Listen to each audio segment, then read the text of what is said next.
amazing book, The Compassionate Buddha, by the very learned AnandMurti Guruma. So we'll spend the first half hour or so reading the chapter, then we'll have a short meditation, and then we'll have time to reflect the learnings from the chapter that we've read today. So please kindly join me as I read today's chapter, which is chapter 6, page 49, called The Mind, Friend or Foe. How can I make you understand, O mind? Had you been a horse, I would have tamed you by bridling and reining you. Had you been an elephant, I would have chained your 4 legs. I would have sat on your head and tamed you with a rod. Had you agreed, then with true knowledge, I would have led you on the path of truth. Thus, says Kabir, I would have reached my beloved's immortal home. How can I make you understand, O mind? How can I convince you of your fallacy? How, oh how, can I rip off your delusion? By Mystic Kabir. Kabir tries to illustrate the complexity of the human mind. Strange are the ways of the mind, and infinite are the games it can play. And the irony is that it gets trapped in the intricate web spun by none other than itself. The mind can be your greatest enemy or your most dependable ally. There is no greater adversary than the untrained, conditioned, reactive mind, and no better aid than a trained, rational, discerning mind. Human mind is so capricious, ever-changing, and such a complex, enigmatic entity, none other than your own mind gives you grief, suffering, but it is very difficult to accept that we make ourselves unhappy. Instead, we keep looking outside, seeking to blame someone else for our troubles. The truth is that problems exist in our own mind and not in the outer world. But people tend to blame their pain and misery either onto other people or external events. Mind can create a dilemma out of anything and everything. If only this person was not there in my life, I would have never been unhappy. If only I got that. If only I got rid of that. This, if only, is a figment of the mind, and people lead their entire lives trying to tick off their if only lists, trying to fulfill their desires until one day when death puts an end to all the wishes, all the wants, all the hopes, sweeping away all the dreams, no one can make you suffer unless you consent to undergo the suffering. Although one keeps on looking for someone or something to blame, the fact is that it is none other than your own mind creating all the misery. People live in constant stress, anxiety, and worry, and no one is willing to accept that it is their choice to do so. Everyone blames the other as the cause of their misery. Someone blames a spouse, the other blames the boss, children, relatives, friends, rather everyone but themselves. The fact is that no one but your own mind makes you suffer. Mind will bring up a thought of acquiring something or a list of wants and expectations. And when these don't get fulfilled, it inevitably leaves you feeling miserable, stressed out. Guru Bani says, all desires would remain unfulfilled. You neither remembered Lord, nor did the pilgrimage, and Lord of Death will grab you from your hair. In this context, Kabir has also said, when Lord of Death would hold you from hair, that day all your strengths would prove in vain. You keep waiting for your desires to be fulfilled. You run helter-skelter trying to grab objects, running after the world, and then suddenly death comes and sweeps everything away. Brahmins keep a knot of hair on their otherwise bald heads. Gurbani says, death will come and grab you from your hair, leaving all aspirations, all desires behind. All your power will fail in front of the might of death.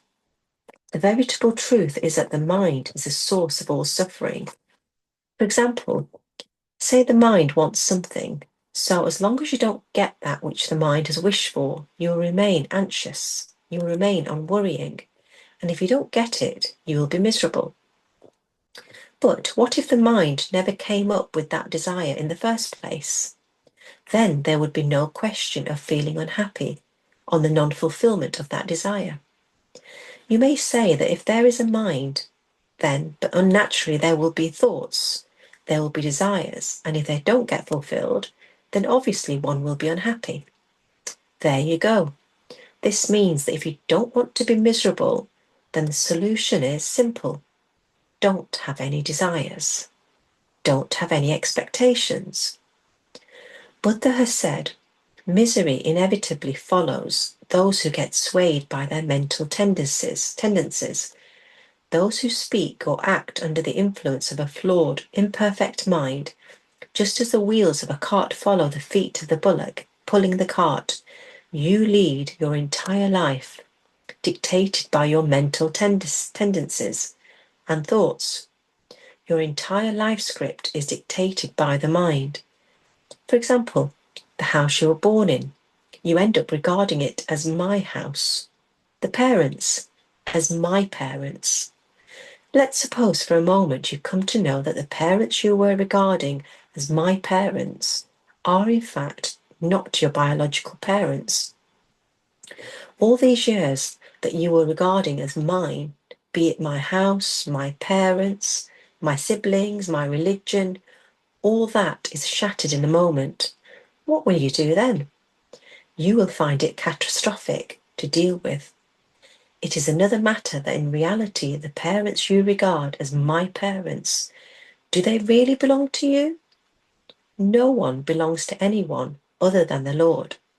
Other than the Lord, no one can be yours, not even the Guru. For the Guru's body too will die one day, leaving you. It is just hogwash that your Guru will take you to heaven. Foolish drivel, nothing else. Where will you go after death? You will go where your mind takes you. The mind drives and dictates the turn of events through your entire life. It is your mind that brought up the thought of attending a shivir in this ashram. Some people who got accommodation in tents, as there weren't any rooms left, returned back home. Who made them go back? It was none other than their own mind. You have come to the ashram, well and good. Just suppose when you stand in the queue for getting your food, by the time your turn comes, some food items have got over. Your mind is not going to like that, and it is likely that it will hold on to that thought and become miserable. And then it is more than likely that you will start complaining to the organisers. The mind gets stuck with one thing, forgetting something else. Just as all the milk in a container can be spoilt by just a few drops of lime juice, likewise, a blemished mind can ruin your entire life. Hence, it entails that rather than focusing on changing other people and situations, you need to rectify the working of your own mind. Learn to mind your mind. The story goes that a long time ago, there was an emperor in China who had gone out for a stroll. While walking, a thorn pierced the sole of his foot, and he shrieked out in pain.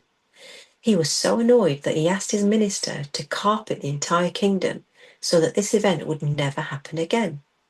The minister was perplexed as to how he could carry out the task. There was, however, a wise man who advised the minister to cover the emperor's feet by a covering of leather so that no thorn could cause him any grief. In the context of shoes, I remember once when I was in Paris and we were strolling on the high streets that had several big showrooms, I was just casually looking at the price tags of the leather jackets and shoes, and to my amazement, I read the price tag for one pair of shoes, $15,000. People actually buy and wear these super expensive stuff, whereas one can get a comfortable pair of shoes or slippers for less than a fraction of that price. The same is true for wristwatches. There are people who will spend thousands and thousands to get designer watches studded with precious jewels. What is the point? All you need the watch for is to know the time. The precious stones and gold plating is not going to tell you anything different. But the problem is that you live your lives not for yourself, but for others. What does the other think of me? I need to maintain a certain image in the society. And in this race to keep pleasing and impressing others, you make yourself suffer. But remember, no matter what you do or don't do, you cannot please everyone at all times. Mind is full of wants, desires, and expectations. Lack of fulfillment leads to stress, anxiety, and unhappiness. So one should learn to live without harboring any expectations. Buddha has said that if one's speech or actions are driven by the ignorant mind, suffering is inevitable. Our entire life is based on the thoughts we entertain. Our belief system, our views, all are related to our mind. There is a false sense of ownership. My house, my parents, my belongings, my religion, and the list is very long indeed. Whereas the reality is that nothing belongs to you, and moreover, you don't belong to anyone. All is given to you by the benevolence of divinity, but man keeps relentlessly hankering after mine, mine, and mine. All will be left behind when you die, but your mind dictates and you mutually follow. It is not the external situation, but your mind that decides how to react. For example, a thought comes in your mind that you should go on a pilgrimage. You act on this thought and reach the holy place. Your mind is happy that you have made it. Not many can. You experience elation. However, if soon you come to know that there is no decent place to stay overnight and the arrangements are very basic, a thought arises that how can anyone stay in this place, holy or not? The mind dictates you follow and return back home. Your acquaintance walks past you but does not smile or acknowledge your presence. This is enough to make you angry. What does he think of himself? Says your mind promptly. Such a fragile ego, and all your efforts go into maintaining this ego. So, who creates the suffering when the ego is hurt? None other than your own self. People live their lives for others. More importance is given to what others think of you. This leads to a mad rat race where all are running to attain more and more: a better car, an expensive watch, a bigger house, a designer's spouse, all to achieve a so-called higher social status, so that people regard you in a higher esteem. Is it any surprise then that, possessed by this deluded thinking, one keeps on creating uninvited problems all the time? One should take efforts to get out of the habitual reactive conditioning of the mind. Don't seek to change others. Change the core pattern of your own mind. That is why it is said that victory over the irrational mind is akin to getting victory over the whole world. But the mind is very strong indeed. So difficult that Kabir elucidates this difficulty by saying, "O mind, if you were gold, I would have managed you with the use of chemicals. If you were a horse, I would have controlled you by using a rein. If you were an elephant, I could handle you by putting chains round your legs. If you were iron, I would have melted you in a hot furnace and shape you the way I want." Situations are as they are, but it is the state of mind that makes you react differently to any given situation. If the mind is happy, it will react positively, or else it won't. If your mind goes into depression, then your own home starts feeling like a crematorium. Have you ever seen or met anyone who is depressed? His face is like a ravaged garden. He may have a wife, kids, wealth, but his face will be gloomy. It is not difficult to make out if someone is depressed. His facial expression will tell it all. Morose, dejected. It happened once that some people brought one such depressed individual to me. The chap was sitting with head lowered, not saying anything. As I was talking to him, he gradually opened up. I asked him if he genuinely wanted to get better, and he nodded in affirmation. So I asked him to come the next day, but without his family. The next day, when he came, he attended my satsang and thus continued to come on subsequent days. A little dose of satsang, some empathetic suggestions and advice, some dose of meditation and some love, the chap got cured with no further need for any medication. What change happened in his head? But something did happen as his entire demeanour changed. Gone was the dejected look. He returned to normality. He asked me what he should do with the antidepressant drugs, and I told him to return them back to his doctor. How can drugs cure depression? Yes, I can understand if it is used as an emergency, as a short-term measure, but drugs cannot be the way to treat the mind. We have created the problems for ourselves, so it goes without saying that it is we who can get ourselves out of the self-created problems. No medicine can do that for us. Remember the story of the camel? A story that I narrated 3 days ago. Isn't it strange that you remember a movie you had seen several years ago, but don't remember what I had said 3 days ago? Sometimes people ask me to narrate some incidents from my life. Most would remember the movie Surely, that became an all-time big blockbuster. Some of the dialogues in that film became very famous. So whenever we had any guests, my brother and I would enthusiastically offer to deliver the dialogues. And invariably, after we would finish, the happy guest would give us 5-10 rupees, a big sum in those days. We tend to remember those events that gave pleasure to the mind.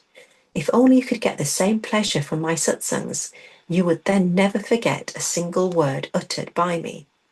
But reality is that although you are sitting in front of me, you are still not really listening, as your mind is elsewhere.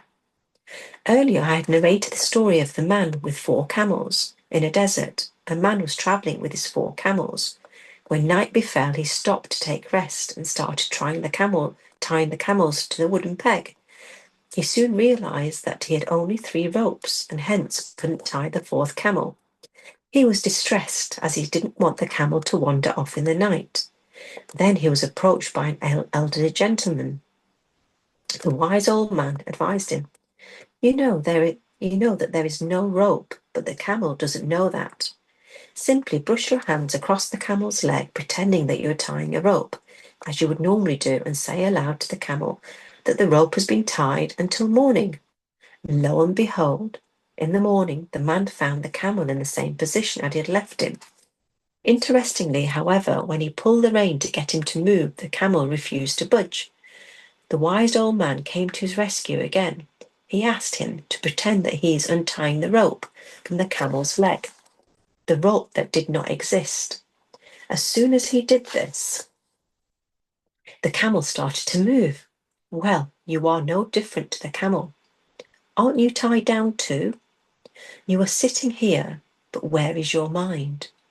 You too have tied your own mind down, albeit the ropes are invisible, and unless you don't untie the ropes, how will you make your mind understand? The mind will forever be in bondage. Okay. So, and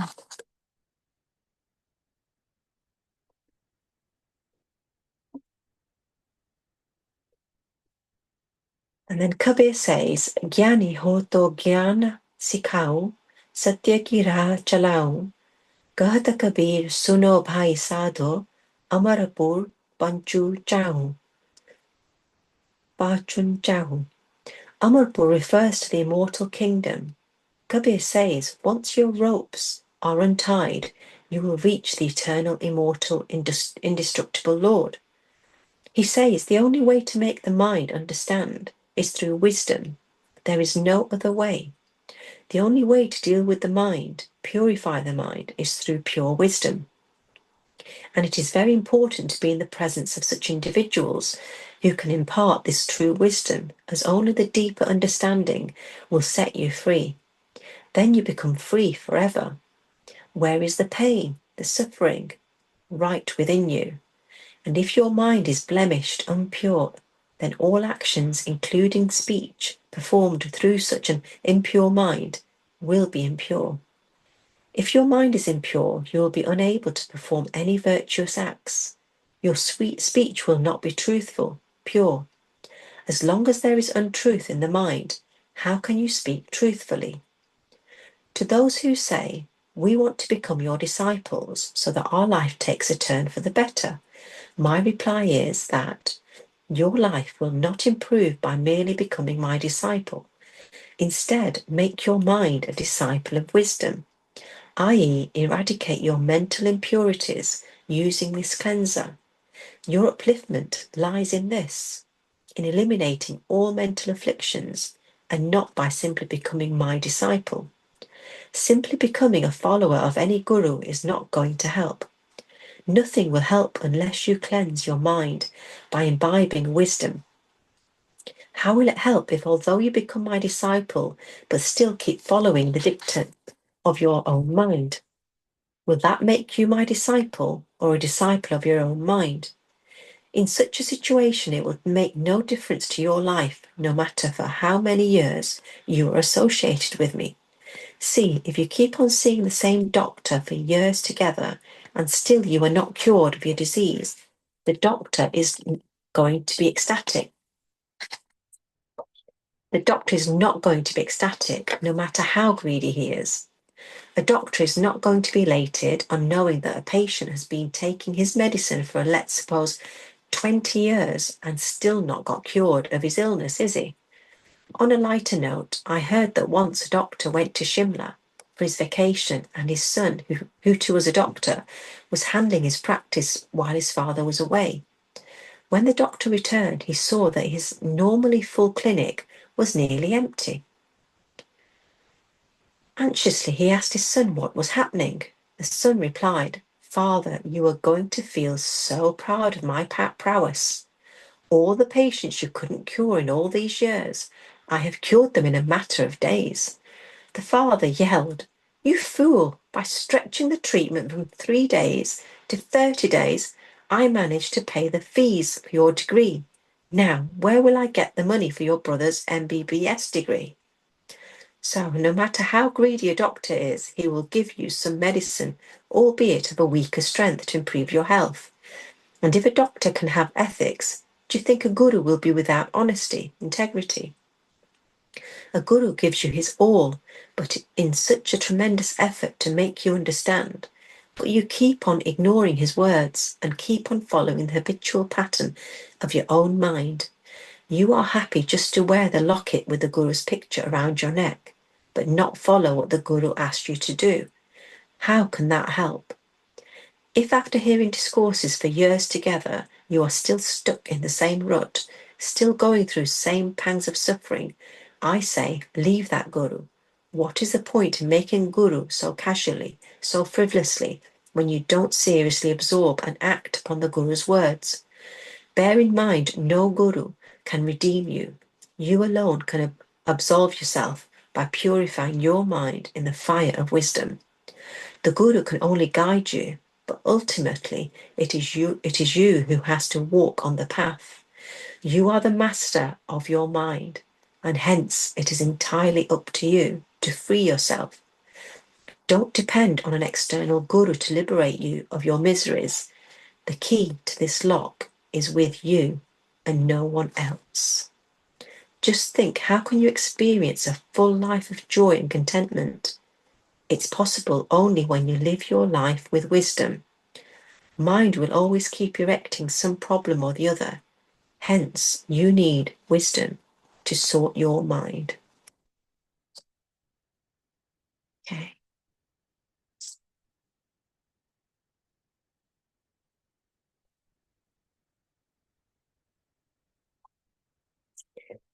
The whole world is my abode, and sky is the canopy. No one can understand how intoxicated I am with your love. Such is the wine of wisdom given by the Lord, crushing every gravel in the stone of my ego. Now that I know who I am, I live in boundless ecstasy. Gold has become dust for me, and dust is gold for me. I have found treasure in every grain of stone. Then why should I moan? In front of this treasure, the whole world is nothing but dust. Neither am I bothered about the world, nor am I stressed for myself. When I doesn't exist anymore, then who should cry for whom? Now I am enjoying my found self, the pure self. The whole world is my home, and the sky is my canopy. Give up your narrow-minded sense of possessions. When this entire world is yours, why confine yourself to any limitation, which you call my house, my family? Break the pseudo wall of mine. Either everything belongs to you, or nothing belongs to you. So don't dwell on mine and not mine. This illusion of duality needs to be broken for good. If you think with honesty and wisdom, then what belongs to you? What did you bring with you when you emerged from your mother's womb? Moreover, what will you take with you when you leave this world? And if this is the indelible truth, why do you worry? What for? Live with the feeling that the whole wide world is mine. Break the narrow walls of this is mine and that is not mine. If you want to beautify your life, you need to first cleanse, beautify your mind. And if you don't do this, then remember Buddha's words. Sorrow and suffering will keep on following you like the wheels of a bullock cart that keep following the bullock. Don't run away from the source of all your suffering, your own mind. Don't keep on looking outside to blame someone or some situation. Some people think that their suffering will reduce if they were to change, say, the city they were living, or change the house, the workplace, or even the spouse. Maybe that's the reason why divorce rates have increased in India too, when once they were common only in the Western world. Change the house, change the place, or change the wife. Some people believe their house is unlucky for them. This is the reason why people have become obsessed with feng shui and vastu shastra, ancient Indian science of materials, which deals with the various aspects of architecture, designing and building environments that are in harmony with physical and metaphysical forces. Vastu Shastra is conceptually similar to feng shui. They think by merely altering the placement of stuff in their houses, relocating the directions of their doors and beds, etc., their problems will go away. Someone says, hang a horseshoe outside the house. So first search a horse, then find the horseshoe, and then hang it. See, I'm not against feng shui or vastu shastra, but I'm against their misuse and abuse. Those who sell these ideas make money. Well, who isn't unhappy in this world? First, people used to go to priests, tantrics, practitioners of tantra, and now they keep looking for vastu shastris. You need to grasp this and accept it. The problem is not there, but right within your own mind. Whenever your mind is agitated due to any problem, don't start worrying. Sit in a secluded spot and think sincerely and calmly. Is the source of this seeming trouble within you, or is it in the outside world? If it is indeed outside, check if you can do something about it or not. If it is beyond your control, why worry and get all tensed and stressed when you can't do anything about it? Worrying never solves anything. Be calm and poised and utilize your wisdom to resolve issues. Just as you use your intellect and cover open wound to prevent infection. Wear shoes to avoid being pierced by thorns. Likewise, use your intellect to override the foolishness of your mind. Suffering is because of the foolishness of the mind. Hence, utilize your intellect and wisdom so that the flower of happiness blossoms. And even if thorns come your way, your wisdom helps you in dealing with it. A rose plant has flowers and thorns, doesn't it? The rose flowers blossom right amidst the thorns. Does a rose say that it will blossom only if the thorns are not there? Likewise, it is wrong to say that one can be happy only when there is no suffering. You have to learn to blossom like a rose flower, right amidst the thorns of pain and suffering. You cannot wish that your life be a bed of only roses. The thorns, too, are inevitable. So, rather than wasting your energy on complaining why the thorns are there, it is wise to focus on the flowers and find ways to reduce the impact of the thorns. Moreover, even thorns are pretty. See how beautiful a cactus flower is. They look pretty, but when you touch the plant, it is full of prickly thorns. Don't be a thorn to anyone, and if someone is behaving like a thorn to you, view him as you would a cactus plant. It is inherent nature of the plant, and that is how it was made. So maintain a distance, keep away. If it is not possible to do so physically, then keep a distance at the mental level. If you have mentally distanced yourself away, then it does not matter if there is a physical distance or not. Sometimes even people are physically apart from their enemies mentally. Mentally they keep them so close in the bargain, keep hurt, and in the bargain keep hurting inside. Learn to forgive and forget all unpleasant events. Learn to forgive those who have hurt you and learn to live awarely and in full wisdom. Then there will be no room for any suffering in your life. Instead of focusing on others, turn your attention to yourself and endeavour to be a flower to one and all. That certainly is in your hands. Purify your mind, get rid of all impurities, and blossom into a beautiful, fragrant flower that once spreads its fragrance everywhere. Be forgiving. Learn to let go. Don't keep getting burdened by the baggage of vengeance and other negativities. Carrying the load of negativities is detrimental to no one but you. The mind can be your greatest enemy or your most dependable ally. The choice is yours. Do you want your mind to be your friend or foe? There is no greater adversary than the conditioned reactive mind, and no better aid than a discerning, purified mind. A mind free of all the garbage of negativities and guided by wisdom is indeed the most loyal, reliable ally you could ever find. Thank you, thank you, thank you, Babaji, Lord Buddha, Guru Nanak, and all the divine masters. Okay, now gently sit in a meditative position. Close your eyes, remove any glasses, clasp your fingers into fingers, and keep your back straight and gently focus on your breathing.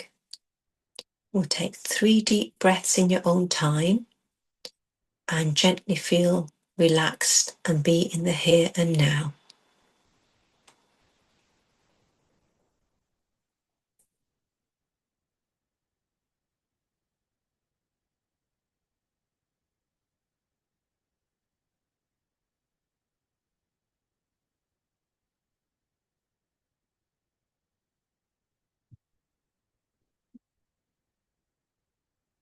Now, as we focus on the breaths that we take in, feel them coming through your nostrils and out through your nostrils again. In total surrender,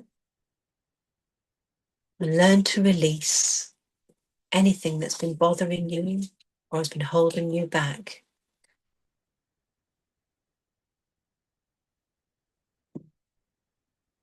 Be in the here and now, and try and see yourselves as the bright light that we all are. And this beautiful, beautiful bright light sits between our eyebrows. Focus your attention between your eyebrows. and feel the calm, pure light that we all are.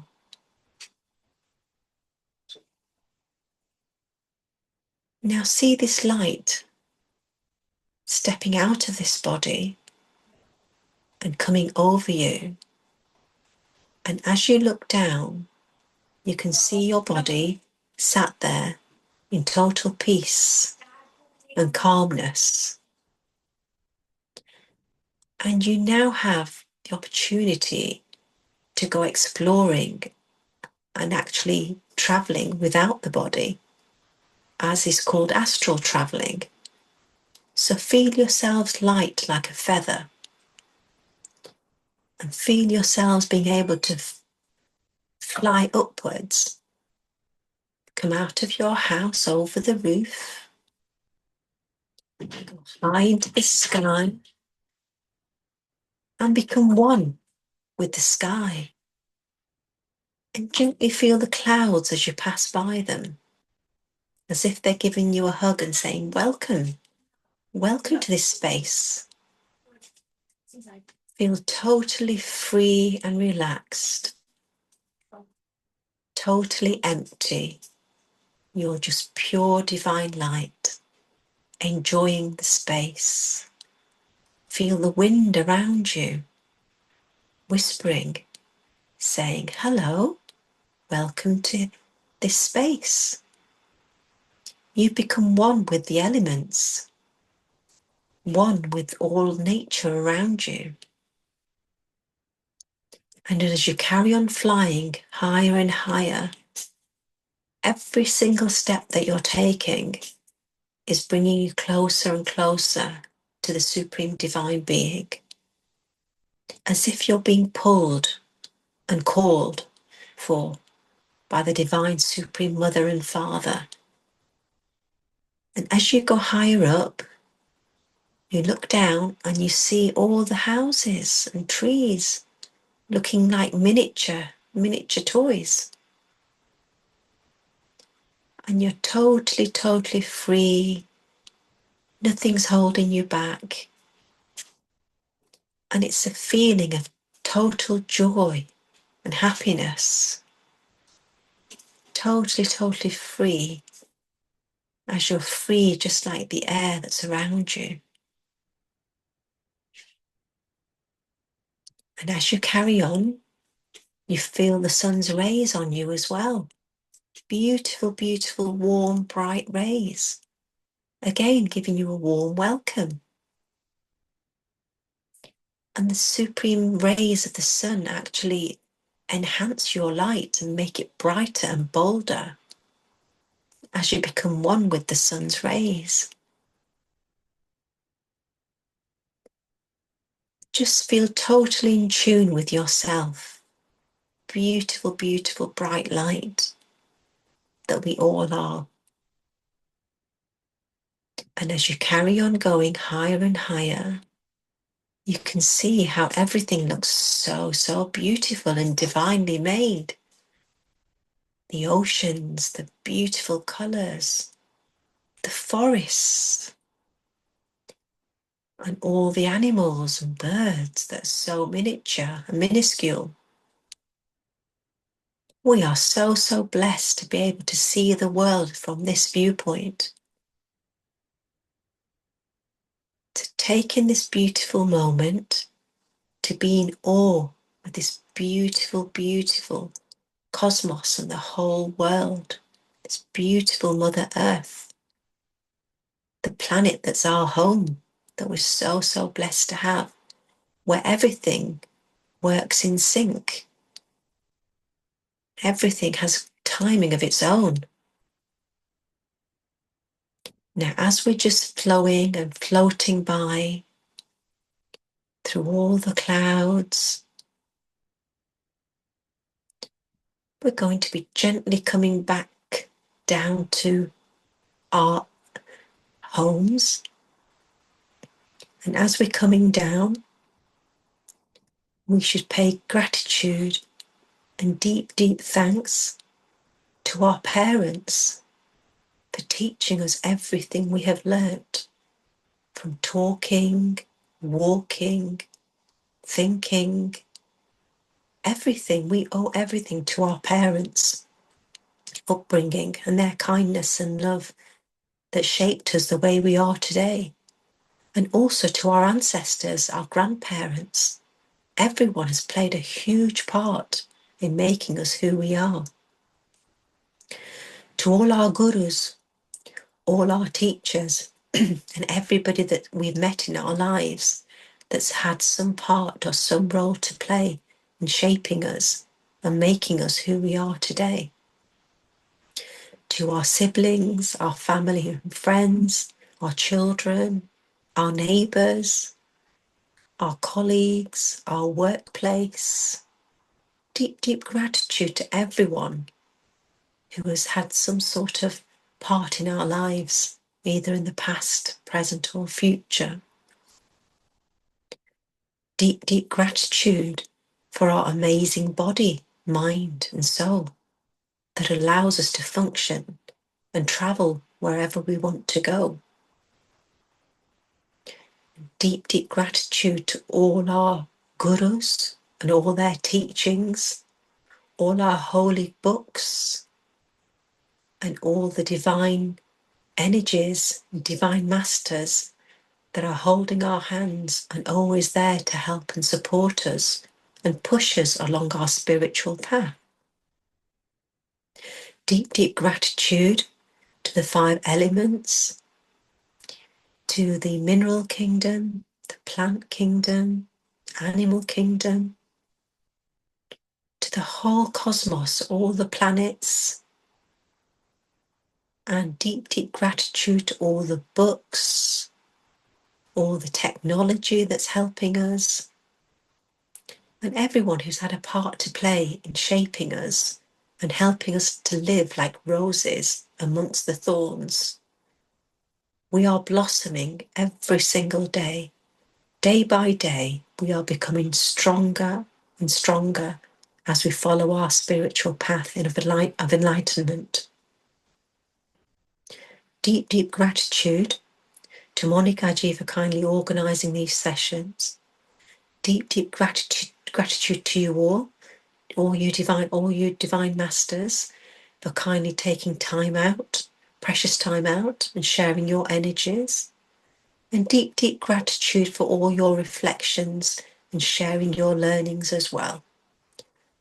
Now, as we come back into this body, gently come back into this body, see yourselves back as the light in between your eyebrows and feel totally peace and calm and in full harmony with the whole nature, and feel God's divine love within you as well.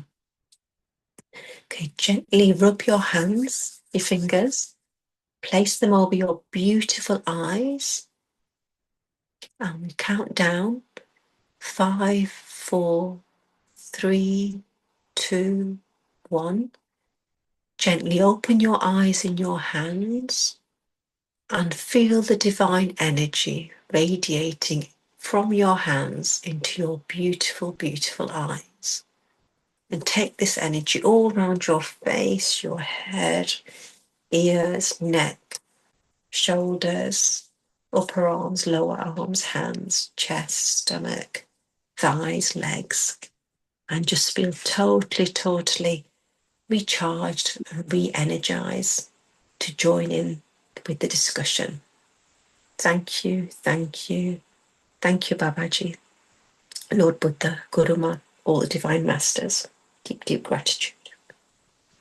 Deep, deep gratitude to you also, Meena ji, for taking this initiative to do the reading every day. You need to be, you know how divine makes you punctual? Means in alignment. When you are keep doing this thing, it becomes your habit, and it is not only your habit, it is also the habit of the person who attend the session. So thank you so much. And today's chapter was like so many glimpses I collected, and yes, there are so many patterns which we are not realizing. Like Anandma beautifully she shared about the doctor how they are making fool just for their own sake. They are getting money, but it's not everyone is the same. Means there are few people like who are money minded. And then she shared that another story about the Japanese person. There was a because my kitten was running here and there. I missed that bit uh, mm, in between. Um, um, and um, uh, and then she shared about the Sholay movie that she used to do the act with just to make other people happy. But yes, this is the truth of the life, that nothing belongs to me. Nothing belongs to me. I am here to, like, we do the job, right? The same way we are here to just give whatever we have to give. Even like with the kids, your partner, you don't have the authority on anyone, not even on your parents, because you choose them so that you can enter to this world, right? mm, And once you entered in this portal, you came in on earth. Their purpose fulfilled, you fulfilled your own purpose. Now whatever you are doing, it will affects you mentally, physically, and emotionally, not to them.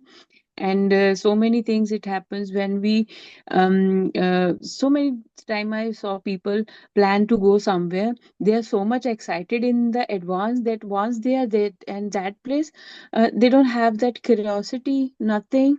They can't enjoy, because in their mind they were too much in preparation. mm, Sometimes you go to the unknown place and you feel so attached to that place, you feel so fresh, because your mind is under your control. Your mm, mind is not controlling you, you are controlling your mind. Like mm, with meditation, we are now living in a present moment. mm, This is my moment, I have to listen to this whatever you're reading. Whole attention needs to be here right now, what is happening in front of me. It mm, is not I am physically here and my mind is dwelling into the events happened 20, 30 years ago. it mm, and How beautifully Anandma is showing us these things, that in practical life, people have not work on themselves. You know mm, what? If you say someone change, some what happen is, like in our mirror. In a mirror, we see our reflection, which where it shows our left part towards the right mirror.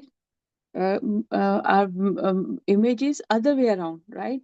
And the other person can see you clearly, but the mirror can't see you. Mirror is a reflection.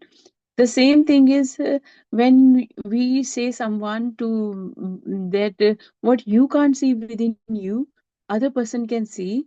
And if we try to help someone, right, like, this is the thing, if you can please do this thing and it might change your life. The person, from because they are seeing their reflection in the mirror, I am fine, I'm okay. How can they say? Because me, mine is still there. The ego is there.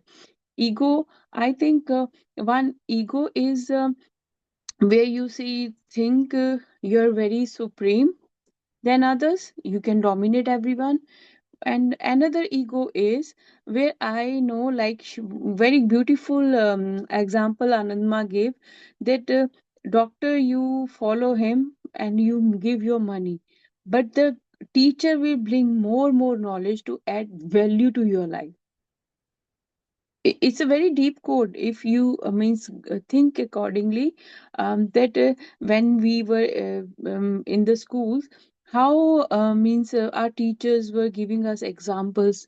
So because they know, if we go with the sine theta cos theta, they won't understand. But if we can mention these the same things by using some example, the example will be here all the time. Like the mirror one I gave you. If you next time you will see the mirror, you will say, you will notice this thing.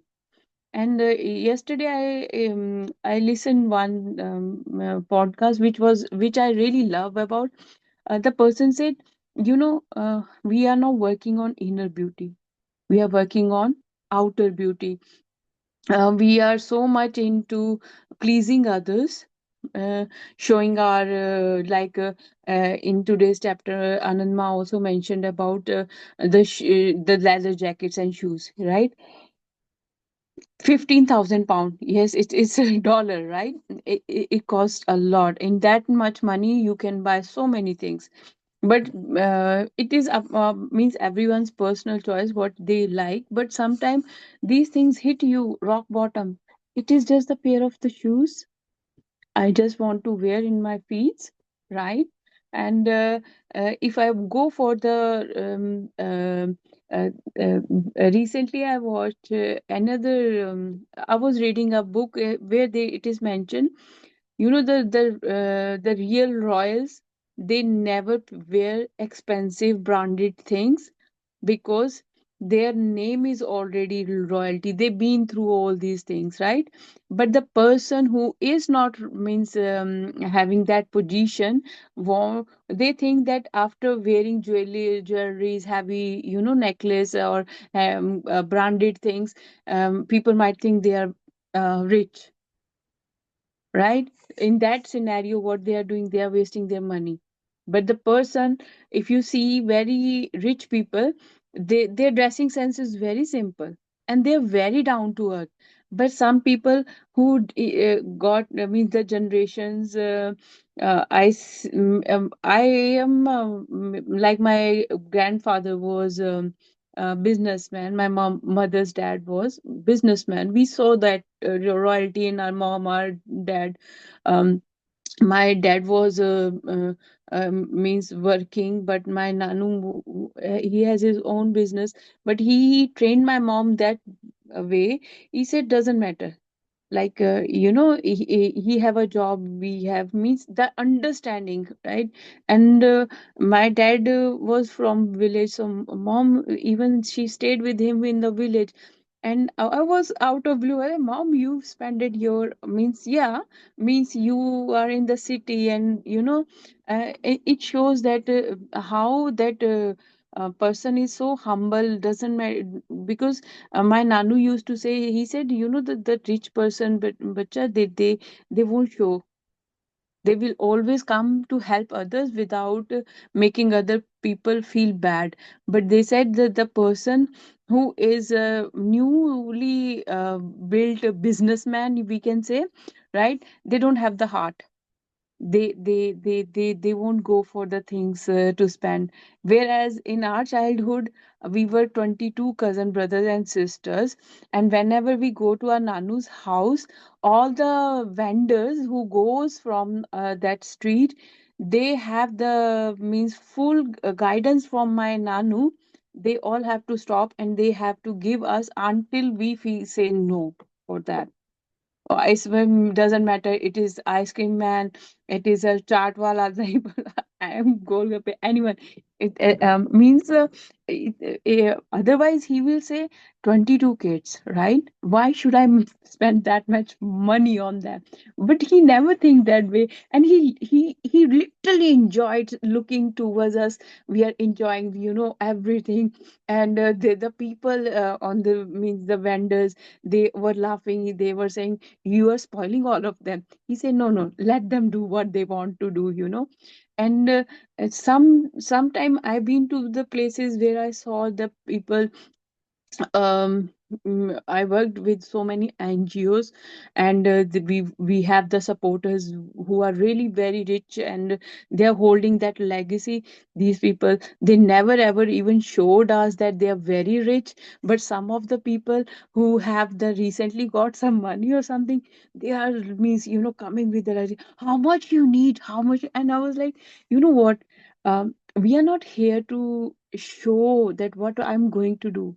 The work needs to be so silently done that the other person don't know who is helping that person. Because otherwise there is no point.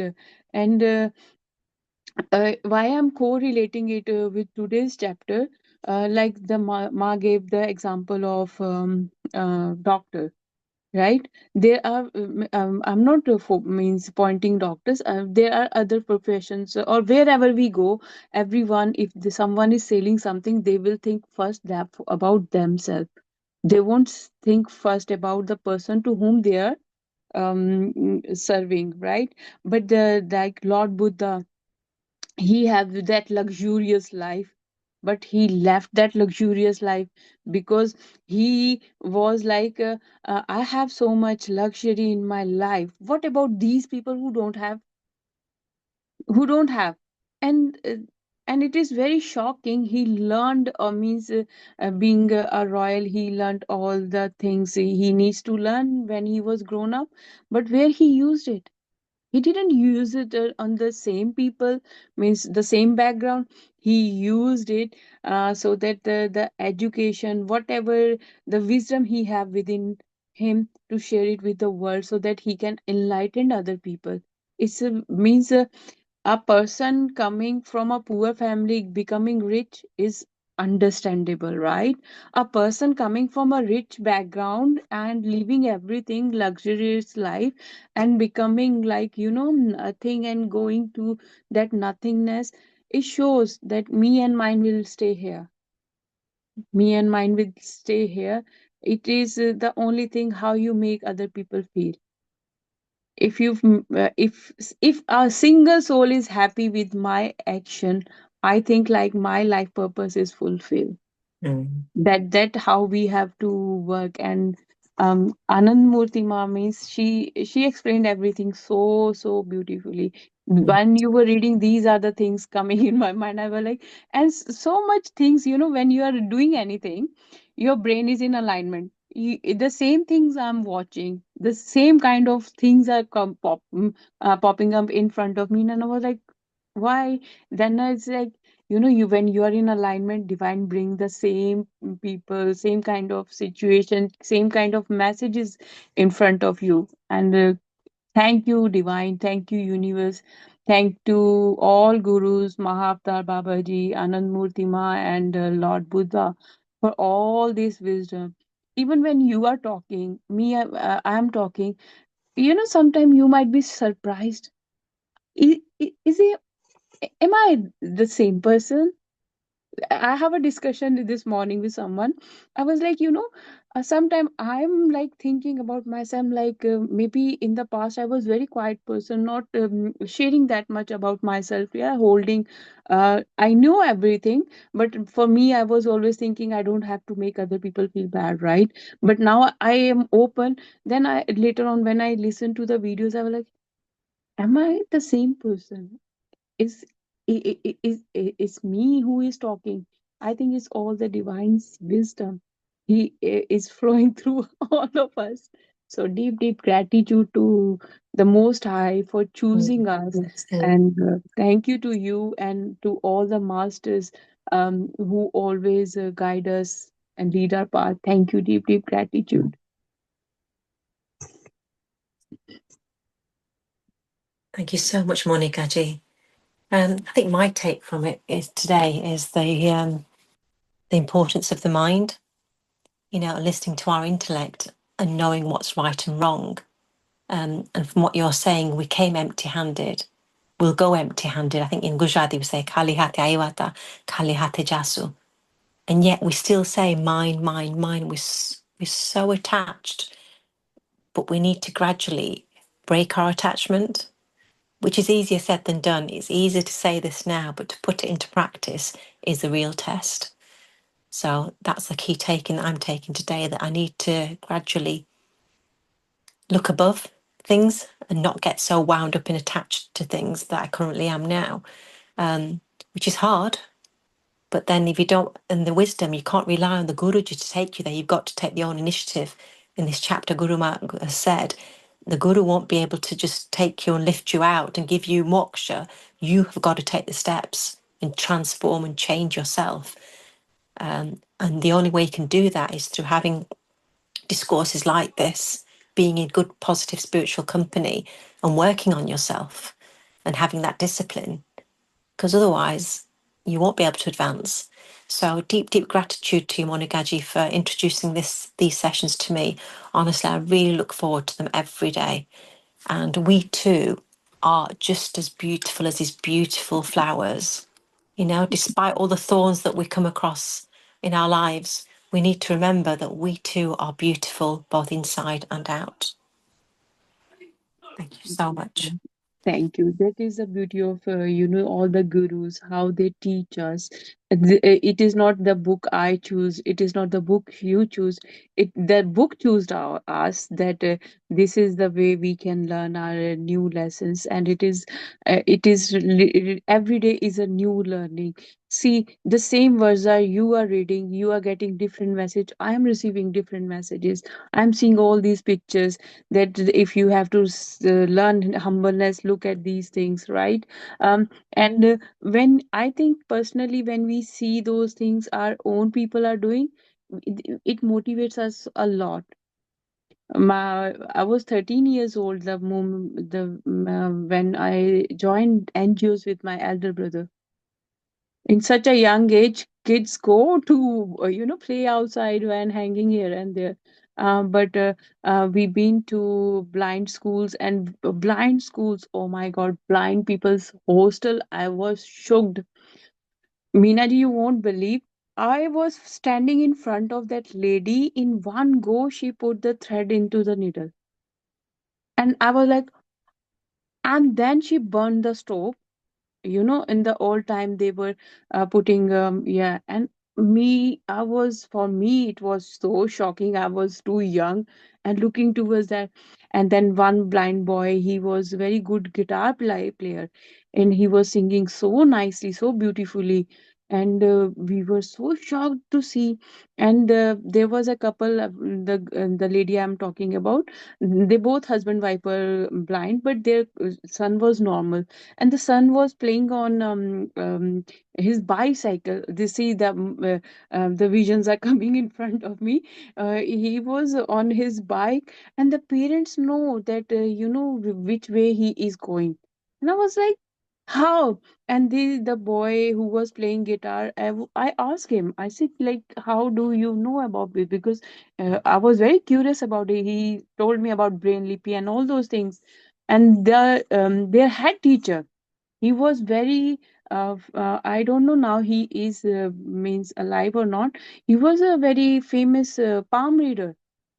And I was like, my brother said he do palm reading. I said, no, I can't, means he can't see and my brother said, no, you just see. He said, and just see. He touched my hand, and I don't know how he told me whatever he was telling me that time. I was taking it as a fun. But now when I think about those things, I show gratitude that in such a young age God showed me that world which is beyond my imagination. Otherwise you won't understand other person's pain. If you don't have the any person around you who is suffering from something, you won't understand their pain. And when I came in UK, when I did work here with as a carer, oh my god, my clients were, they said, the moment you are standing outside our home, I just left my home. I don't know how do they know. They can't see. But uncle say, when you are outside, I know Monica is there, and I'm telling my daughter-in-law, go and open the door, she is outside. And his entire family was shocked.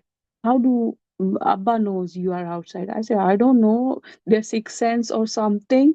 Seriously, right? And we have physical gurus. We are able to see them, talk to them, touch them.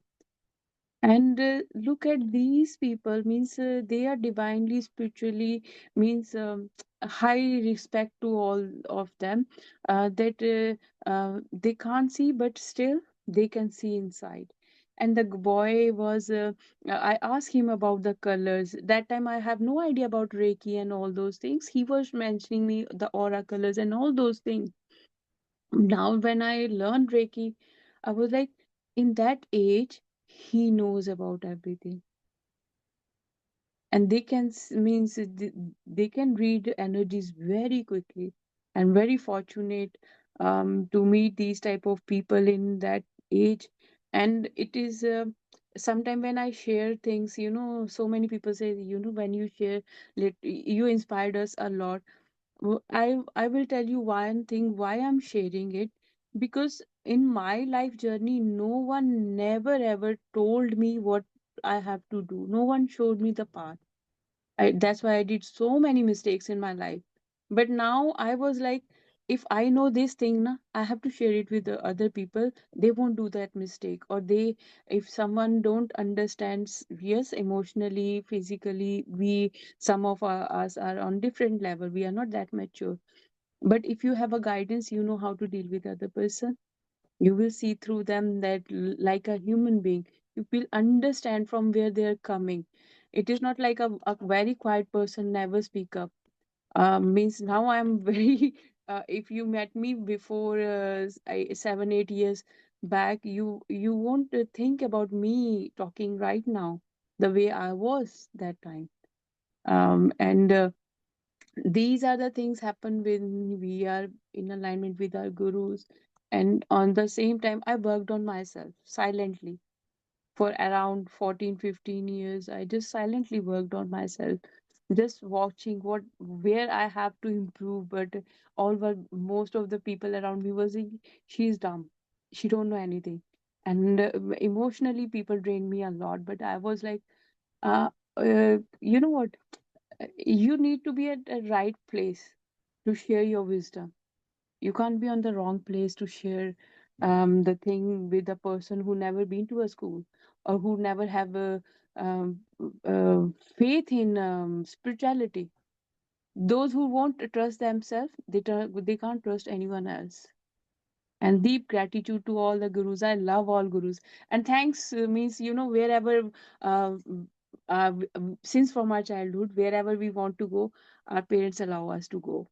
Doesn't matter. Mosque means masjid. We know India, we have masjid. We can go, anyone can go. Masjid, mandir, gurdwara.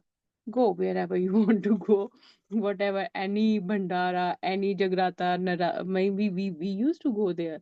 And I think when you are grown up in that atmosphere, your brain accept everything, especially in your childhood. The things you did, it leave a deep imprint on your soul, seriously. And gratitude. Champaji and Kalpana ji, would you like to share anything? Thank you, Champaji, for your message. I know you have the class today, that's why you joined us lately. Good evening. Today's chapter, it seems, was absolutely what I needed to hear today. Mind over matter. It's so easy to lose sight of everything, and amazing what the mind, if it's in control of you, where it can lead you. So most of the day I was spending. Um, I have a pass, and somewhere along the line, there were going to be changes, and I was getting annoyed and everything without realizing that the change is going to happen. If I've missed the deadline, I've missed the deadline. It took a long time to understand it and calm down. But as today's reading said, um, we have to be above the mind. We shouldn't let the mind control us. And yes, I'm looking for that wisdom to help me along that path. I don't think I'm there yet. That's what I've been looking for, and probably why I met you, Monica ji, and everybody, and this evening. Sorry, I haven't been able to join the other evenings because I had been going to the temple. There's some prayers happening. So, but I think when you're looking for something, the answer comes to you. Somehow you will, you touch a book, you open a page. That's what used to happen to me at all the time. Sometimes I'm wandering, and I find that I love books. I have books around me. If I were to pick it up, the answer was there. So the universe does help if you ask, but you have to make the move and ask. Yeah. So I loved all the stories you read today. It was lovely. It was really great. Thank you. Thank you. Thank you. Thank you, Kalpana ji. And it needs courage to say that, this is I did something wrong, right? It needs a courage, and when you accept it, it means your throat chakra is open. You're authentic. You know that yeah, it is going to happen. Okay, I can't do it. I will try my level best. That's it. Yeah. Yeah. We have to admit, I don't think you can move forward if you don't accept, as you say, you learn from mistakes and hopefully get above and not make the same mistake. But yeah, But if when a child start walking, if that person child want to fall, how that child is not getting aware of the triggers on the way when right, he right. So right. these are the triggers of our life where we these are the challenges we have to overcome. These are the fears stored in our conscious and subconscious mind. What we are seeing, we are behaving same. Like it's a long time I'm not watching movies and serials. Mm, I love watching kids movies. Emotion. yeah, yeah. I go with my kids whenever some kids movie released. I go with them to watch them. Hardly I watch other movies or universe movies, Avatar, like these type of movies Yeah. fantasize me, which looks like real, right? Yeah. Uh, so They are feed. happy movies. Yeah, they are happy movies. And the emotion one, if you watch recently, sad emotion, I forget the name, Inside I Outside, I think, think. yes, I was just going to Yeah. say the same. I love that Inside Out. And even Inside Out 2 was fantastic. And it's I watched exactly that. pinpoints Yeah. what we think. Yeah, me and my kids, they were laughing. They said, "Yeah, we came here with a baby." I said, "Yeah, you have to watch with me." They're great. Yeah. And these are the movies. These are the kids' movie teaching us a lot. And the kids' movies are stress-free. Yes. Adult movies are full of dramas, which I really don't like. And a Why lot I of have to go violence and these days. traumatize myself, right? I absolutely agree with you. I do the same. We often just pay for a month to watch Disney movies. Because from where you heal your inner child by going Yes, to that zone. By going to that zone, I that's still right. I like Tom and Jerry since from my childhood, and Shaun the Sheep.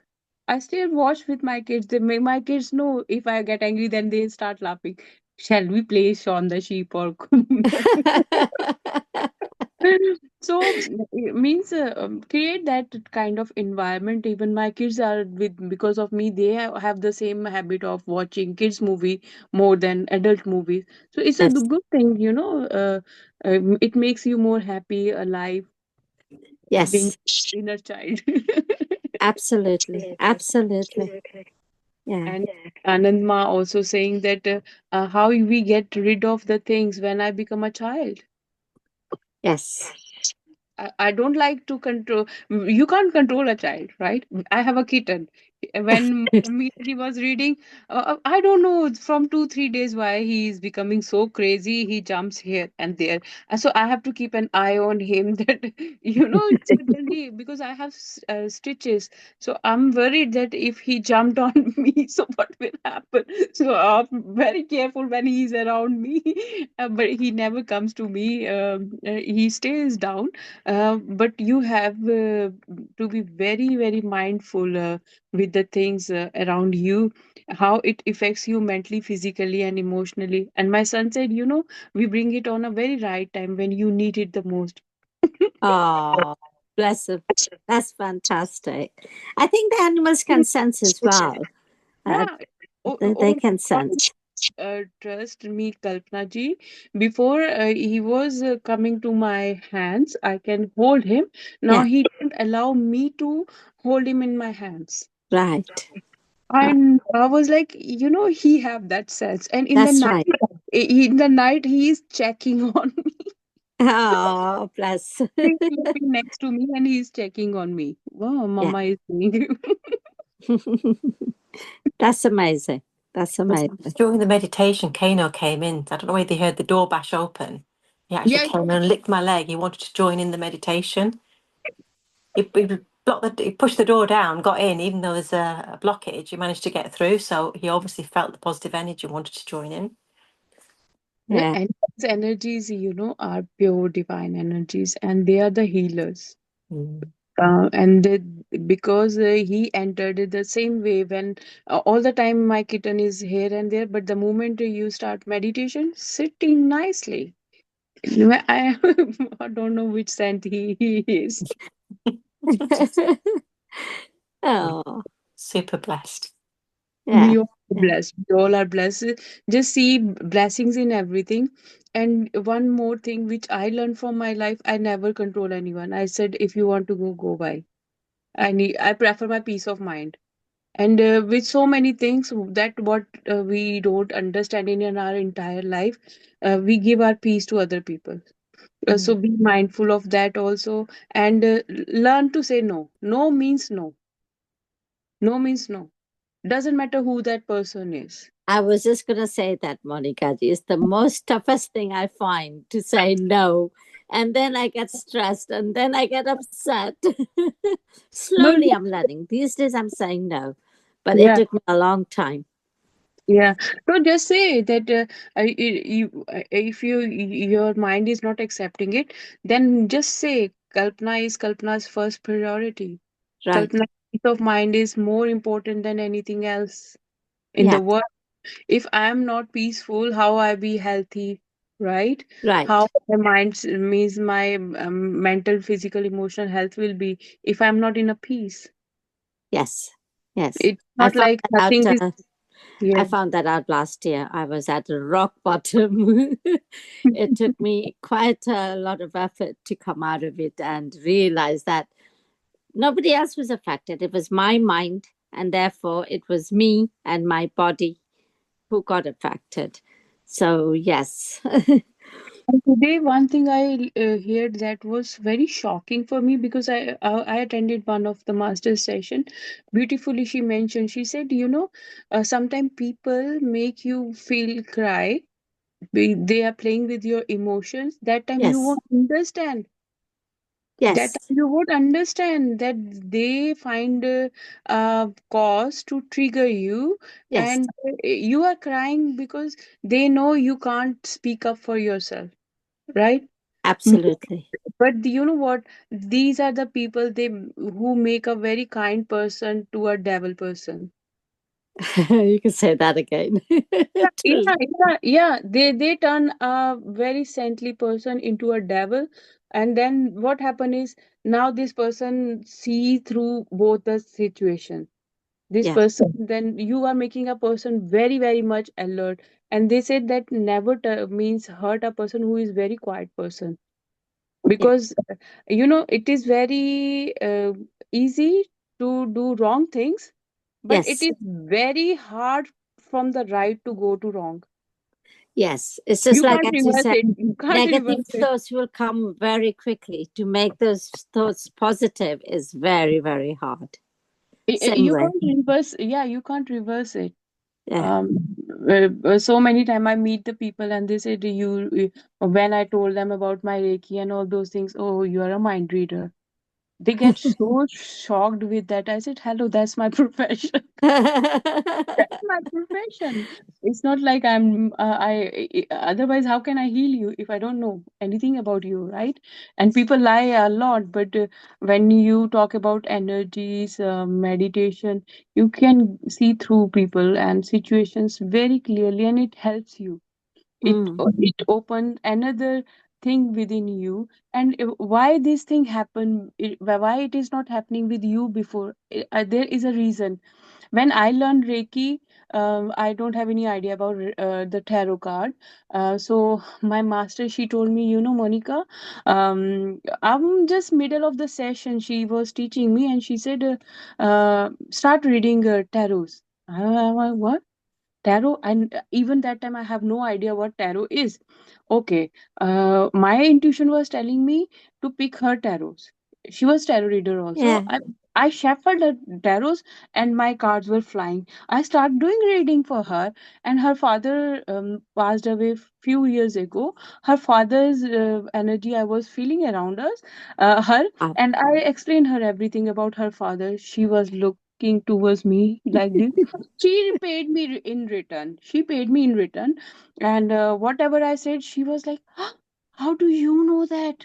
Yeah. And I was like, huh? Even I myself don't know I can do this.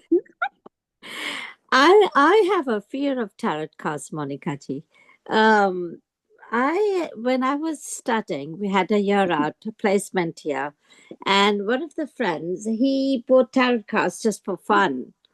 We sat in a circle and he dealt, and even then I said, no, keep me out, I'm not going to be part of it. So Okay, I I wasn't there. don't know. That's why maybe the divine wants me to shuffle the cards for you. Because These are the chakra cards. Never yeah, be afraid of anything. Always face your fear. Never run from your fears. I run a mile the opposite way. No.